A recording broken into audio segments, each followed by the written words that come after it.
Mike Tyson is remembered as one of the most dangerous heavyweight champions to ever step into the ring, a man who rose from the slums of Brownsville to become the youngest king of boxing. But the same fierce energy that made him unstoppable in the ring also tore his life apart, and soon he came to be known as the baddest man on the planet. Some admire his ferocity, others judge his downfall, yet very few know what really happened behind the headlines. Today, I am going to uncover the true story of Iron Mike, his incredible rise, his darkest collapse, and the brutal journey that shaped the legend. Mike Tyson was born in 1966 in Brooklyn, New York, the rage of a child who came from the streets, molded by pain and survival. To the world, he was a gladiator in gloves, a symbol of dominance, and a walking headline.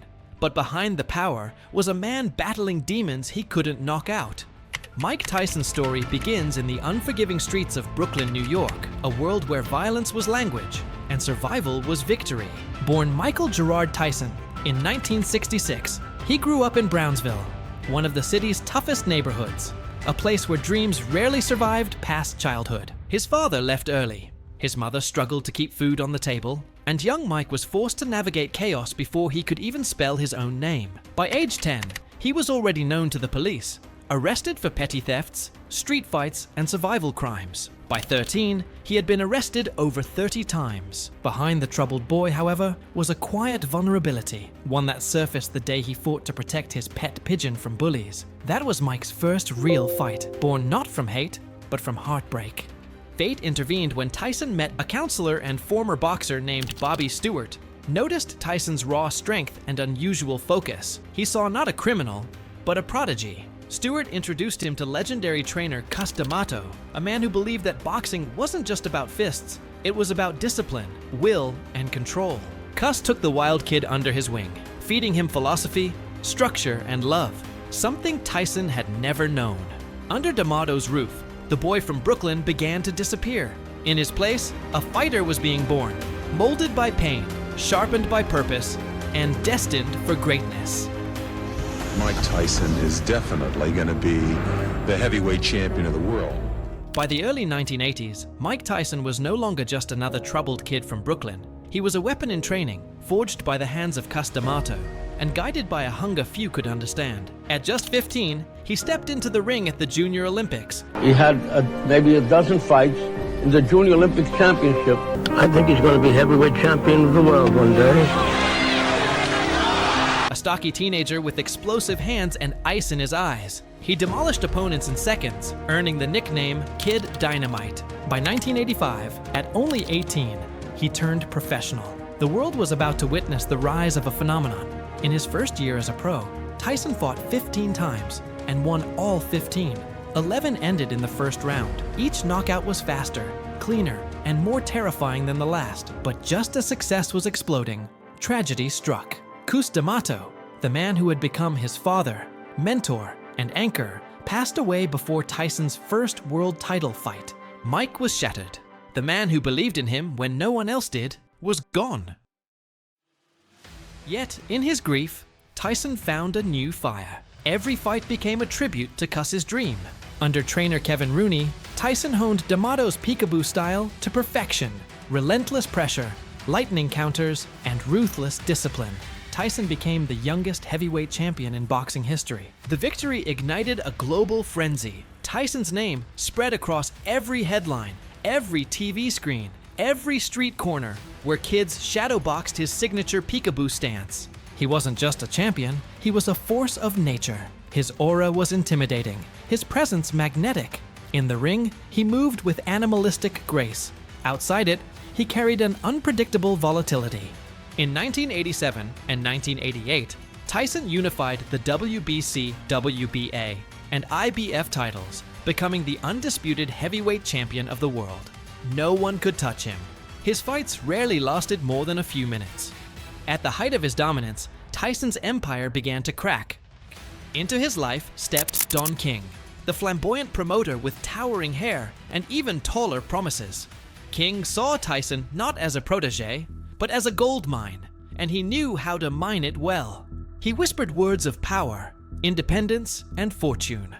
Tyson, already suspicious of authority, began to see King as a father figure, not realizing he was being pulled into a trap. Soon after, Tyson made a fateful decision. He fired Kevin Rooney, the last loyal disciple of Cus D'Amato's teachings. With Rooney gone, so too vanished Tyson's technical sharpness and discipline. The perfectly tuned fighter, who once slipped punches with machine-like precision, now relied solely on brute force. Still deadly, but no longer unbeatable. Outside the ring, the chaos was louder than the applause. His marriage to Robin Givens collapsed in front of the cameras. He gets out of control. Complete with public accusations of abuse, erratic behavior. Sometimes I think he's trying to scare me. And just recently I've become afraid. And temper outbursts that dominated headlines. Well, it. It's a fight. You hoe. Scared like a little white. Then we could. You. Mike commenced the punching, or Dennis commenced the punching. Your ass, you punk white boy. The once feared champion became tabloid prey. His private pain turned into national entertainment. By 1991, Mike Tyson's life had spiraled beyond the chaos of fame and fortune. The man who once towered over every opponent now faced a trial outside the ring that would change everything. Tyson was convicted of rape in 1992 and sentenced to 6 years, serving just over 3. Prison forced introspection. In solitude, Tyson trained, studied philosophy, and confronted his demons. He even purchased a tiger, symbolizing the untamed spirit that could not be fully caged. By 1995, he emerged physically intact, yet mentally altered, a man who had glimpsed mortality, shame, and the cost of excess. Tyson returned to the ring in 1995, determined to reclaim glory. He dispatched Peter McNeely, Frank Bruno, and Bruce Seldon with ferocity, regaining his world titles. Yet, the shadows of his past lingered. In 1996, Evander Holyfield defeated Tyson by TKO, and the 1997 rematch ended in infamy when Tyson bit Holyfield's ear, earning worldwide condemnation. Once a symbol of raw power, Tyson had become a cautionary tale of rage and unchecked fame. Subsequent years offered sporadic victories against lesser opponents, but the fire that had defined Iron Mike was fading. Financial turmoil, failed promotions, and declining physical performance culminated in his final retirement in 2005. Tyson had gone from an unstoppable force to a man vulnerable, human, and painfully aware of the consequences of a life lived at full throttle. Tyson's journey of transformation began after retirement. He embraced spirituality, meditation, and self-reflection, confronting the boy who grew up in Brooklyn's streets versus the man he had become.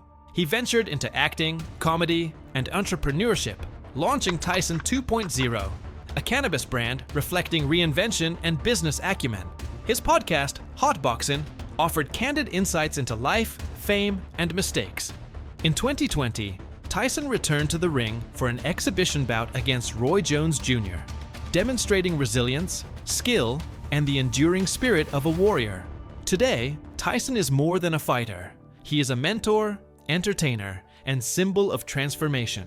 From the baddest man on the planet to a human capable of reflection, humor, and growth, his life illustrates that even the fiercest monsters can evolve, survive, and inspire.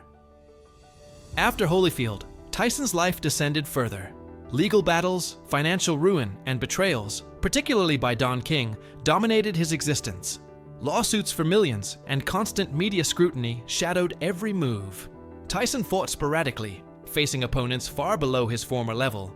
Francois Botha, Orlin Nielsen, Danny Williams, Kevin McBride. But the spark was gone. Interviews revealed a man oscillating between charm, arrogance, and vulnerability. By 2005, in a bout against Kevin McBride, Tyson finally acknowledged his limits, retiring mid-fight, shoulders slumped, voice unguarded. I'm just fighting to take care of my bills, basically. I don't have the stomach for this kind of no more. I don't have that ferocity. I'm not an animal anymore. The once unstoppable force had become human, fragile, and profoundly real. Yet the memory of his raw power and ferocity endured, a reminder of the heights from which he had fallen. Tyson's post-retirement years became a journey of reinvention. Confronting addiction, financial instability, and ghosts of the past, he explored spirituality, meditation, philosophy, and mindfulness. Life's battles shifted inward. Gradually, he re-emerged in the public eye, embracing humor and entertainment, acting in The Hangover, starring in Mike Tyson Mysteries, blending absurdity with candor. Entrepreneurship followed with Tyson 2.0, a cannabis brand, turning his story into positive cultural influence. His podcast, Hot Boxin' with Mike Tyson, offered philosophical reflections and candid life lessons.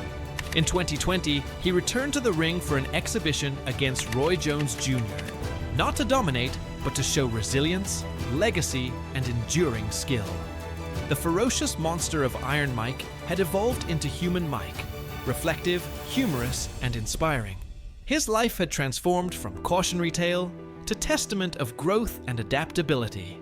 Mike Tyson's journey transcends titles, knockouts, and spectacle. From Brooklyn streets to global domination, to public scandal, and finally to reinvention, he embodies the duality of human existence: chaos and calm, destruction and redemption. His story teaches that life's greatest battles are often internal. The man, the myth, the message. Tyson remains a symbol of power, imperfection, resilience, and the transformative potential of the human spirit.